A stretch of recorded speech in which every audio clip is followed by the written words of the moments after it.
Shalom saudara-saudara yang dikasihi Tuhan, salam sejahtera dan kiranya kasih Kristus senantiasa beserta dengan saudara sekalian. Beberapa hari lalu seluruh umat Kristen baru saja merayakan Paskah, hari kebangkitan Yesus yang telah menang atas kuasa maut. Spiritual Journal kali ini akan membahas Yesus yang telah bangkit itu menampakkan diri kepada para murid. Sebelum kita merenungkan firman Tuhan, mari kita berdoa terlebih dahulu. Bapa yang baik, tak hentinya kami bersyukur memiliki Yesus yang hidup, yang telah bangkit dan menang atas kuasa maut. Yesus yang begitu mengasihi kami, sehingga mau mati di kayu salib untuk menebus kami, manusia yang berdosa, sehingga kami memiliki hidup kekal. Bapa, saat ini kami mau merenungkan firman-Mu. Roh Kudus, tolong kami agar mengerti isi hati-Mu. Kami mau serahkan waktu ini sepenuhnya hanya di dalam nama Tuhan Yesus. Amin. Saudara, saat ini kita akan merenungkan dari Injil Lukas pasal 24 ayat 36 sampai 49. Lembaga Alkitab Indonesia memberi judul perikop ini, Yesus menampakkan diri kepada para murid. Mari kita membaca Lukas pasal 24 ayat 36 sampai 38. Dan sementara mereka bercakap-cakap tentang hal-hal itu, Yesus tiba-tiba berdiri di tengah-tengah mereka dan berkata kepada mereka, "Damai sejahtera bagi kamu." Mereka terkejut dan takut dan menyangka bahwa mereka melihat hantu. Akan tetapi ia berkata kepada mereka, "Mengapa kamu terkejut? Dan apa sebabnya timbul keraguan-raguan di dalam hati kamu?" Ayat 36 sampai 38 yang sudah kita baca tadi memberitahukan kepada kita situasi di mana pada saat itu para murid sedang membicarakan perihal pertemuan kedua murid Yesus dengan Yesus dalam perjalanan ke Emmaus. Hal ini dapat kita ketahui di perikop sebelumnya, Lukas pasal 24 ayat 13 sampai 35. Dan ketika mereka membicarakan hal itu, tiba-tiba Yesus berdiri di tengah-tengah mereka dan berkata, "Damai sejahtera bagi kamu." Para murid terkejut dan takut. Mereka mengira melihat hantu. Yesus tahu bahwa para murid terkejut dan Yesus menenangkan mereka sambil berkata, "Mengapa kamu terkejut? Dan apa sebabnya timbul keraguan-raguan di dalam hati kamu?"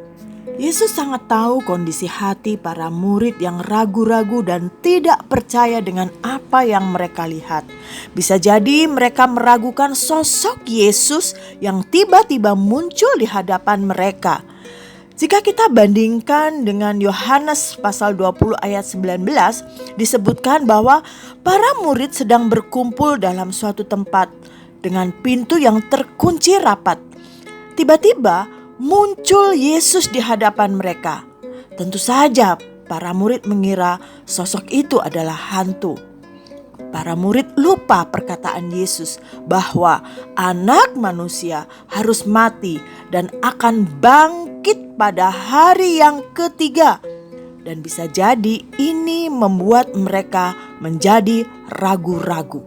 Ragu-ragu dalam Kamus Bahasa Indonesia memiliki arti bimbang, kurang percaya. Para murid saat itu bimbang, kurang percaya dengan apa yang mereka alami. Karena apa? Mereka berada dalam ruangan yang terkunci dan tiba-tiba muncul Yesus di hadapan mereka. Yesus yang notabene sudah mati beberapa hari yang lalu. Tentu tidak mungkin bisa berada di hadapan mereka. Dan inilah yang menyebabkan para murid ragu. Pasti saudara pernah mengalami yang namanya ragu-ragu. Misalnya ketika melihat seseorang yang sudah lama tidak ketemu. Saudara tahu bahwa orang itu menikah dengan orang barat dan dia tinggal di luar negeri. Namun saudara melihat orang itu di suatu tempat perbelanjaan bersama orang lain yang bukan orang barat. Pasti saudara ragu dan berpikir berkali-kali, apa benar dia orangnya? Istri dia kan orang barat dan dia tinggal di luar negeri sudah lama. Kok tiba-tiba dia muncul di pertokoan ini bukan dengan istrinya? Nah, pasti saudara ragu-ragu. Demikianlah yang dialami para murid. Mereka sendiri yang melihat bahwa Yesus mati dan dikuburkan. Tetapi sekarang berada di tengah-tengah mereka. Dan ini yang membuat para murid ragu. Mari kita melanjutkan membaca ayat 39 sampai 40 dalam Lukas pasal 24. Lihatlah tanganku dan kakiku, aku sendirilah ini. Rabalah aku dan lihatlah, karena hantu tidak ada daging dan tulangnya, seperti yang kamu lihat ada padaku. Sambil berkata demikian, ia memperlihatkan tangan dan kakinya kepada mereka. Kembali Yesus menenangkan dan meyakinkan para murid bahwa dirinya adalah Tuhan, bukan hantu, karena hantu tidak punya daging dan tulang. Yesus memperlihatkan tangan dan kakinya, juga memberi kesempatan kepada para murid untuk merabanya. Mari kita lanjut membaca ayat 41 sampai 43. Dan ketika mereka belum percaya karena girangnya dan masih heran, berkatalah ia kepada mereka, "Adakah padamu makanan di sini?" Lalu mereka memberikan kepadanya sepotong ikan goreng. Ia mengambilnya dan memakannya di depan mata mereka. Yesus sangat tahu dan mengerti perasaan para murid yang campur aduk. Antara masih belum percaya, bercampur sangat bersukacita, dan masih heran. Bisa jadi Yesus ingin meyakinkan dan menetralisir suasana hati para murid. Karena itu, Yesus meminta makanan pada mereka dan para murid memberinya ikan goreng. Yesus mengambil dan memakannya di depan para murid. Saat itu, Yesus ingin meyakinkan bahwa sosok yang ada di depan mereka adalah Tuhan, bukan hantu. Saudara, mari kita kembali kepada cerita tentang keraguan tadi. Nah, ketika saudara masih berpikir, apa benar ini orang yang Anda kenal? Istrinya orang barat dan tinggal di luar negeri. Lalu orang itu tiba-tiba menyapa saudara dengan menyebut nama panggilan yang sering dia gunakan untuk memanggil saudara. Saya percaya, saat itu juga saudara pasti senang karena dia mengenal saudara. Tetapi saudara masih heran, kenapa yang bersamanya bukan istrinya yang orang barat itu? Sudah berapa lama dia ada di Indonesia? Saudara masih heran, tapi saudara juga senang karena orang yang Anda maksud benar adalah dia. Begitu jugalah perasaan para murid saat itu. Kemudian Yesus membuka pikiran para murid dan mengingatkan mereka tentang perkataannya. Mari kita lanjut membaca ayat 44 dan 46. Ia berkata kepada mereka, "Inilah perkataanku yang telah kukatakan kepadamu ketika aku masih bersama-sama dengan kamu, yakni bahwa harus digenapi semua yang ada tertulis tentang aku dalam kitab Taurat Musa dan kitab nabi-nabi dan kitab Mazmur." Katanya kepada mereka, ada tertulis demikian, Mesias harus menderita dan bangkit dari antara orang mati pada hari yang ketiga. Lalu Yesus memberi satu pernyataan yang harus diperhatikan oleh para murid perihal kebangkitan Yesus dari kematian. Perihal apa yang disaksikan para murid saat itu. Mari kita membaca ayat 47 sampai 49. Dan lagi, dalam namanya berita tentang pertobatan dan pengampunan dosa harus disampaikan kepada segala bangsa, mulai dari Yerusalem. Kamu adalah saksi dari semuanya ini. Dan aku akan mengirim kepadamu apa yang dijanjikan Bapa-Ku. Tetapi kamu harus tinggal di di dalam kota ini sampai kamu diperlengkapi dengan kekuasaan dari tempat tinggi. Ayat ini memberitahu kepada kita bahwa Yesus menegaskan para murid adalah saksi dari semua yang Yesus alami. Bagaimana mereka menyaksikan penderitaan, kematian, dan kebangkitan Yesus. Para murid harus memberitahukan berita tentang pertobatan dan pengampunan dosa kepada seluruh bangsa, dimulai dari Yerusalem. Yesus meneguhkan mereka dengan berjanji akan mengirim Roh Kudus kepada para murid.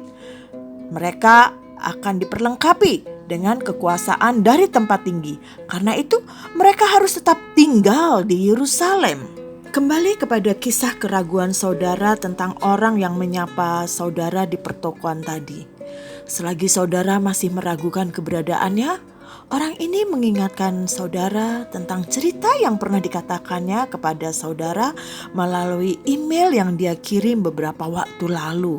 Dia berkata, "Kamu ingat email yang aku tulis padamu kalau aku akan kembali ke Indonesia karena istriku meninggal dan aku akan menikah dengan orang yang dulu pernah mencintai aku.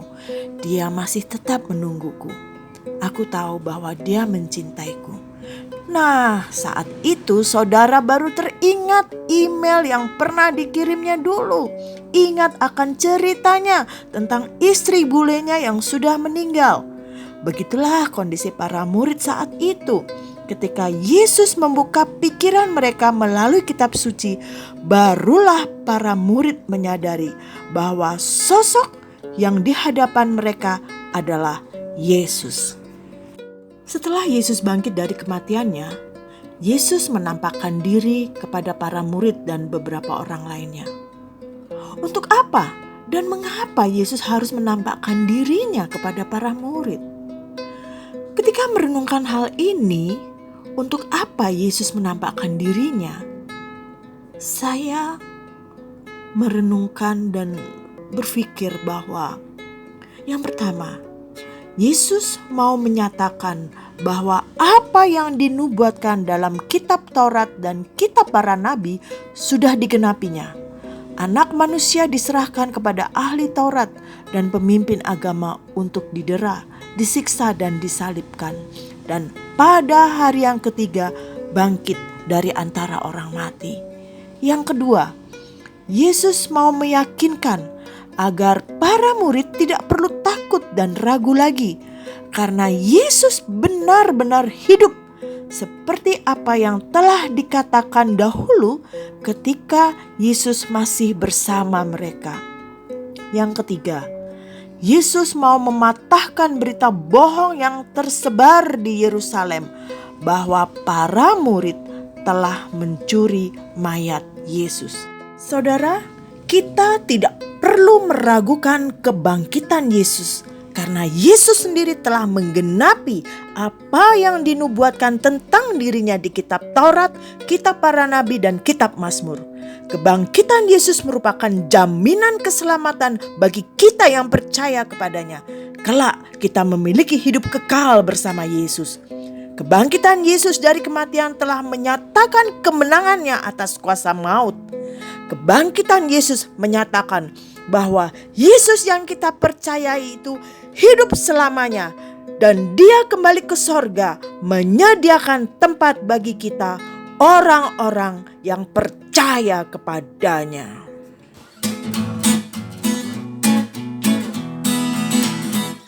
Alive, alive, alive forevermore.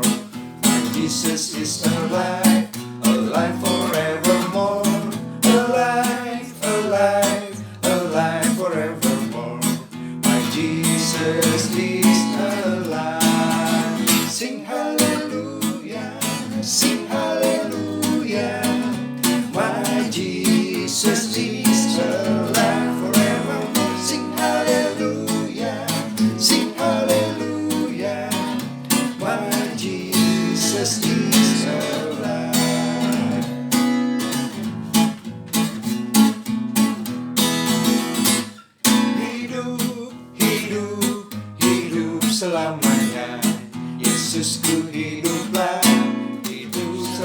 selamanya.